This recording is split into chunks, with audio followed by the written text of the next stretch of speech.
Good Friday is not the end of the story. Jesus didn't die because he was overpowered. Christ died because he was willing. The nails did not hold him to that old rugged cross, but love did.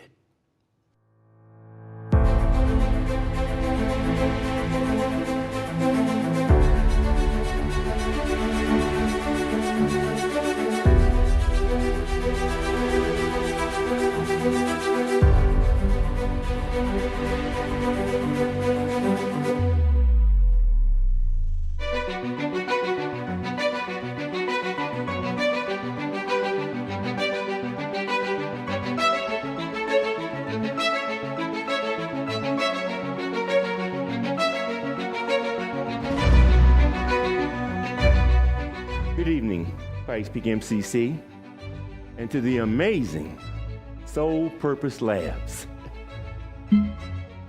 Our journey begins on the first day of the Lenten season. A priest, a pastor, or a church officer will apply ashes to our forehead in the shape of a cross, and we will recite to the worshipers, "Remember that you are dust, and to dust you will return." The season of Lent is a time of reflection. It's a time of getting back to the basics.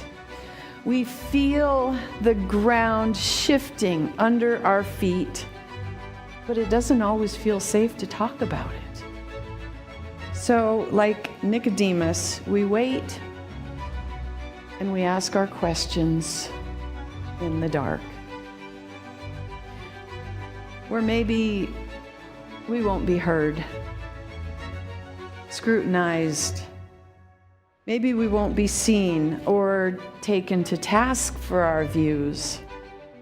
It's amazing how we avoid conversations when things are so tense. We're in a place right now in our own context where this story feels very familiar. We, too, are forced to have some conversations in the dark. A lot of times we might get the wrong impression of people because we don't know their story. You know, it's amazing how people judge you by what you see. They don't realize that's not all of the person. But our brother Jesus, he loved tearing down social constructs. He loved showing people that their impression of other people is wrong. Our call as followers of Christ and as a church community is to be the stranger who stops and listens and affirms. Who is waiting for us to notice, to affirm, to welcome, and to empower? No matter what you have faced, what burdens you carry, what the world has said about you, this is not how the story ends. God writes a new chapter every day, and you're invited to be a part of it, or not. Let us be a community where every person is seen, valued, and celebrated. Those words are beautiful, sweet, and kind, yet they hold no meaning if we leave today and change nothing. Inclusion is not a buzzword. Inclusion is the living gospel. Now, this gospel depicts Jesus in a mighty struggle against death.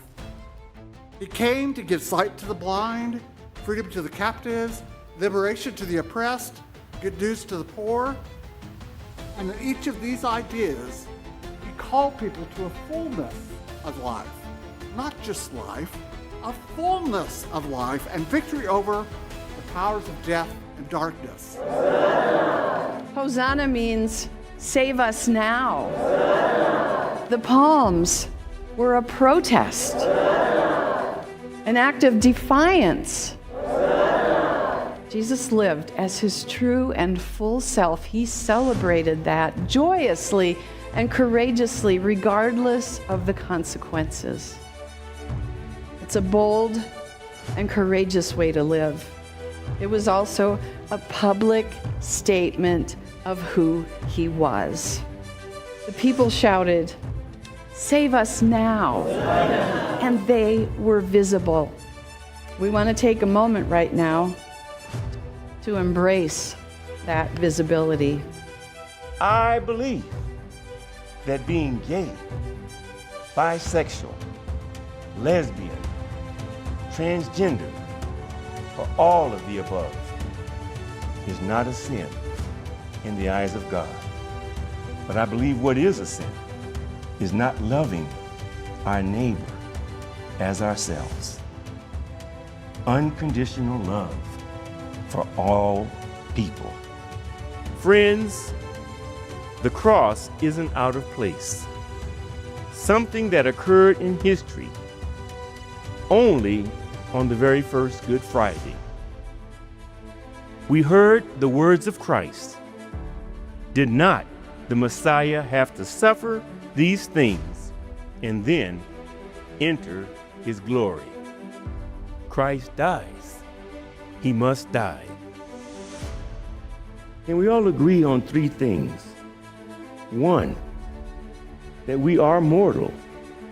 So let's live life fully and strive to do justly towards all people. Two,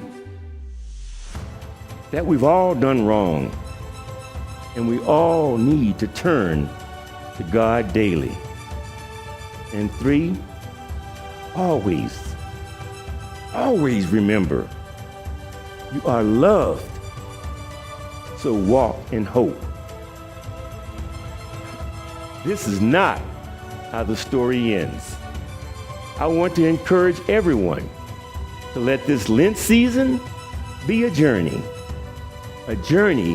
from dust to life, from brokenness to being whole, from ashes to Resurrection Sunday.